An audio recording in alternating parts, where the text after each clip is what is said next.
This is a culture wrestling guys, so welcome to the culture wrestling. आज की video में बात करने वाला हूँ स्मैकडाउन के बारे में। देखिए, आज स्मैकडाउन का एपिसोड खत्म हो चुका है और माफ करना आज लाइव स्ट्रीम नहीं कर पाया बिकॉज आज के एपिसोड में कुछ खास मेरे को नहीं लगा जो हुआ है। मानता हूँ कि कुछ चीज़ें हुई हैं वो हाईलाइट थी, लेकिन भाई इतनी हाईलाइट भी नहीं थी कि हम उसके लिए शॉकिंग तरीके से लाइव स्ट्रीम को कवर कर सकें। बिकॉज जब भी लाइव स्ट्रीम हम करते हैं वो एक बवाल लेवल की लाइव स्ट्रीम होती है। सो आज कुछ मेरे को ऐसा लगा नहीं जिस वजह से लाइव स्ट्रीम में नहीं कर पाया, बट हाँ कुछ चीज़ें हैं जो आपको बतानी ज़रूरी है और फ्यूचर में वो चीज़ें कैसे होने वाली है, क्या हाईलाइट होने वाली है। सो दोस्तों, शुरू करते हैं आज की वीडियो। देखिए भाई, आज स्मैकडाउन के शो पे एक बहुत बड़ी चीज़ हुई। सबसे पहले तो viper Randy Orton the legend killer का रिटर्न हुआ। बिकॉज ओटन लास्ट वीक नहीं थे, इस वीक ओटन का रिटर्न होता है और ओटन यहाँ पे सेगमेंट पेश करते हैं। सबसे पहले ओटन बात करते हैं कि भाई देखिए, उनकी जो समर स्लैम से शुरुआत हुई है, यानी कि समर स्लैम के बाद बैश इन बर्लिन में जिस तरह से ओटन का मैच हुआ वर्ल्ड टाइटल का, वो उन्होंने हारा। उसके बाद अगेंस्ट ब्लड लाइन में जो उन्होंने मैचेस लड़े, वो एक तरह से उनके करियर के लिए वो चीज़ नहीं थी वो चाह रहे थे।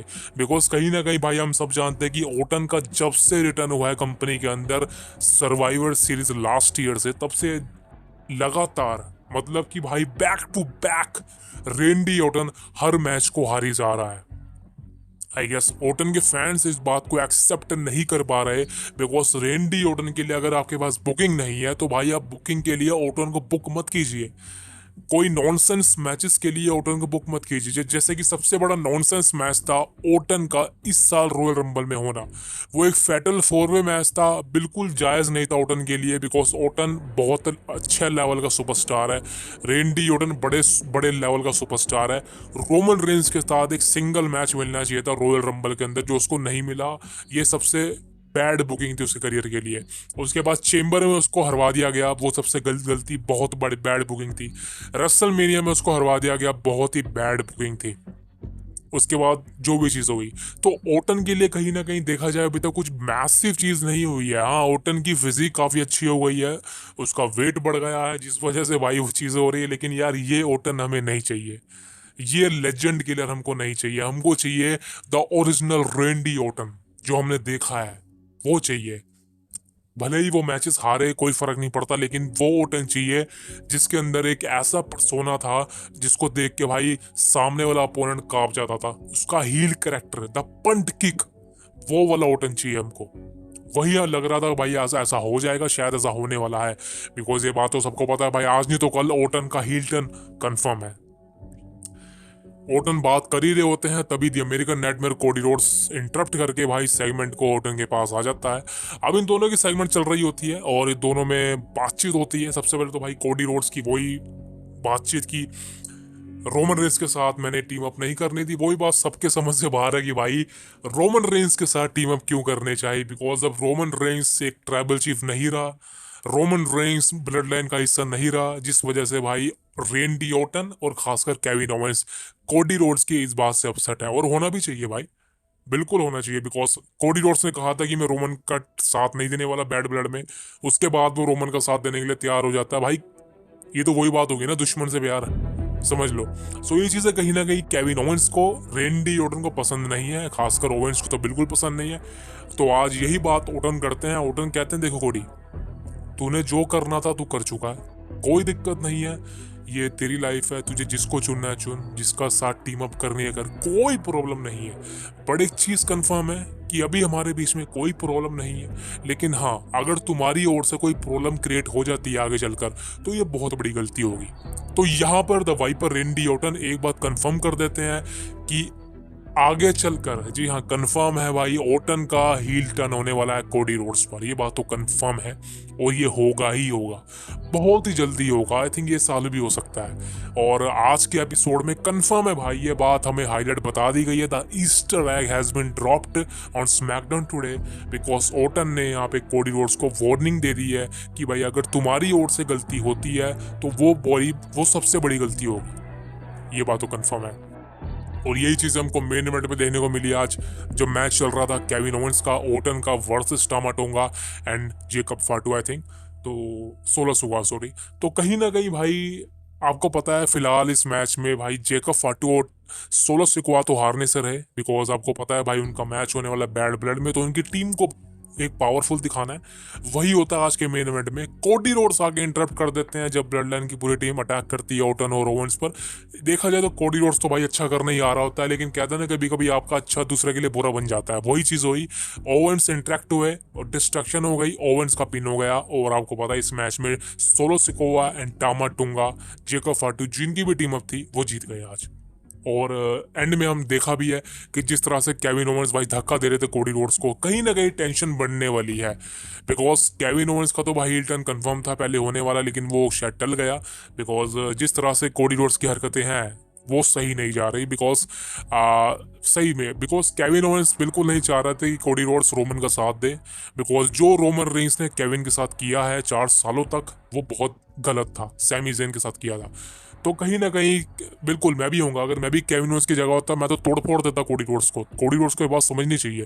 तो आज अगर केविन ओवेंस ने धक्का दिया कोडी रोड्स को, जो भी चीज़ें हुई हैं वो सही है, जायज़ है, बिकॉज ऐसा होना चाहिए। और कोडी रोड्स भी इस बात को बिल्कुल मानता होगा कि उसने गलत किया रोमन का साथ देने।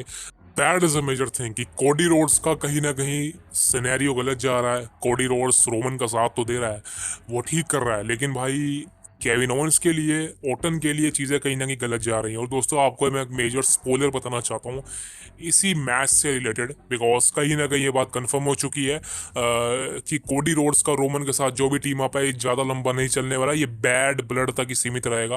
और आई थिंक कहीं ना कहीं बैड ब्लड में कुछ ना कुछ मैसी हो सकता है। बिकॉज आज हमें देख के पता चल ही चुका है कि केविन ओवेंस कंफर्म है भाई कोडी रोड्स पर अपना हील टर्न करने वाला है बहुत ही जल्दी।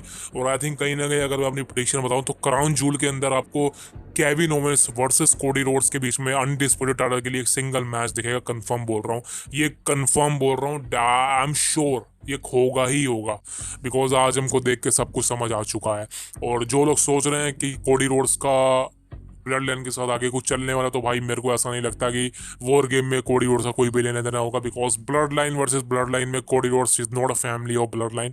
सो कोडी रोड्स का वहाँ पे आना एक सेंस बनाता ही नहीं है। सो मेरे अकॉर्डिंग कि कोडी रोड्स का एक फ्यूचर है वो केविन ओवेंस के साथ है, ओटन के साथ। और दोस्तों मैं आपको चीज़ बताना चाह रहा हूँ, देखिए केविन ओवेंस का तो कंफर्म है हील टर्न होगा ही होगा, लेकिन दोस्तों ओटन का भी हील टर्न होगा। वो कब होगा? वो मेरे अकॉर्डिंग या तो केविन के साथ ही होगा, या ये केविन ओवेंस और ओटन दोनों मिलकर, जी हाँ ये दोनों मिलकर कोडी पर अटैक करेंगे, टर्न करेंगे, ये चीज़ कंफर्म है। या फिर पहले केविन ओवेंस टर्न करेगा कोडी रोड्स पर, रेंडी ओटन समझाने की कोशिश करेंगे कि भाई रुक जा ये मत कर, लेकिन एंड ऑफ द डे जब केविन ओवेंस की और कोडी रोड्स की स्टोरी लाइन खत्म हो जाएगी, तब भाई ओटन का असली फेस दिखने वाला है। The viper is back, the legend killer is back. तब भाई वो खतरनाक एंट्री होगी रेंडी ओटन की, भाई the apex predator of WWE, भाई फाड़ के रख देने वाला कोडी रोड्स की। और आई थिंक कहीं ना कहीं वही वक्त का इंतजार है। आई थिंक ये पूरा साल हम उसी चीज़ का इंतजार कर रहे हैं, कब रेंडी ओटन अपना मैसिव अटैक करने वाला है कोडी रोड्स पर और ब्रूटलाइज करने वाला है दी अमेरिकन नाइटमेयर को। अब देखना इंटरेस्टिंग होगा कि अभी के हिसाब से जो फ्यूचर में स्टोरी लाइन चलने वाली है उसका बिल्डअप किस तरह चलता है। लेकिन हाँ एक बात कंफर्म है कि बैड ब्लड में केविन ओवेंस की, ओटन की, कोडी रोड्स की और रोमन रेंस के साथ कोई ना कोई स्टोरी लाइन बिल्कुल होगी ही होगी। बिकॉज ये सब इकट्ठे दिख रहे हैं अब। और आज अपने स्मैकडाउन के मेन इवेंट में देख ही लिया कि केविन ओवेंस ने भाई कंफर्म बोल दिया है कि ये बंदा हमारा नहीं रहा। कोडी रोड्स तूने रोमन रेंस का साथ देना चुना, ये तूने सबसे बड़ी गलती करी है। और यही कारण होगा कि केविन ओवेंस की यानी कि और तुम्हारी दोस्ती पर बहुत बड़ा कलंक लगेगा। और आज हमको ये बात देखने को मिल चुकी है। और दिस इज अ कंफर्मेशन कि दोस्तों अब जो फ्यूचर होने वाला है वो बहुत मैसिव होगा, अमेजिंग होगा, इंटरेस्टिंग होगा। और नेक्स्ट वीक के लिए दोस्तों एक बहुत ही मैसिव चीज अनाउंस है, the phenomenal one AJ Styles का रिटर्न होने वाला है next week in Nashville Tennessee on SmackDown. Confirm है कि AJ स्टाइल का रिटर्न आपको नेक्स्ट वीक देखने को मिलने वाला है। अब वैसे तो भाई न्यूज़ आ रहे थे कि AJ स्टाइल्स बहुत ही जल्दी रिटायरमेंट लेने वाला कंपनी से, because there is a no story line left in WWE for AJ Styles. But I think कहीं ना कहीं कुछ अपोनेंट्स लेफ्ट हैं जो AJ स्टाइल्स को फेस कर सकते हैं। बिकॉज अब AJ स्टाइल्स का वर्ल्ड टाइटल जीतना तो बहुत ही ज़्यादा मुश्किल है, फिलहाल मेरे को ऐसा नहीं लगता। लेकिन द पॉइंट इज कि एजे स्टाइल्स के लिए जब रिटर्न प्लान्स बने हुए हैं तो कहीं ना कहीं एजे स्टाइल्स के लिए कुछ स्टोरी हो सकती है, कुछ मैचेस प्लान्स हो सकते हैं, so that is a major thing. इसके अलावा स्मैकडाउन में कोई बहुत मैसिव चीज़ नहीं हुई है। The main event thing is कि भाई कोडी रोड्स और केविन ओवेंस के बीच में एक तरह से स्टोरी लाइन की शुरुआत हो चुकी है और हमको नेक्स्ट वीक भी कुछ ना कुछ ब्रोल या ऐसा कुछ देखने को मिलने वाला है। अब देखना इंटरेस्टिंग होगा कि डब्ल्यूडब्ल्यूई कंपनी इसको कैसे दिखाती है, कैसे बुक करती है। So that is a major thing. कल मैं आपके लिए लेके आने वाला हूँ the last episode of Mister McMahon के बारे में, जो बायोग्राफी है उसका लास्ट एपिसोड कल रिलीज करूंगा, एपिसोड नंबर 5 और एपिसोड नंबर 6 द फिनिश। और भाई देखना मत बोलना, खतरनाक खतरनाक एपिसोड है भाई। So see you tomorrow, thank you very much. Subscribe किए बिना मत जाना, सब्सक्राइब कर दो भाई। क्यों सब्सक्राइब नहीं करते हो, आपके लिए मेहनत करते हैं यार, थोड़ा सब्सक्राइब कर दोगे यार तो बहुत अच्छा लगेगा। जिस तरह से नौकरी करने के बाद सैलरी मिलती है ना, तो भाई ये हम नौकरी कर रहे हैं, सैलरी आप दे दीजिए। So thank you very much, see you next. मैं आपसे मिलूंगा कल, see you tomorrow, take care.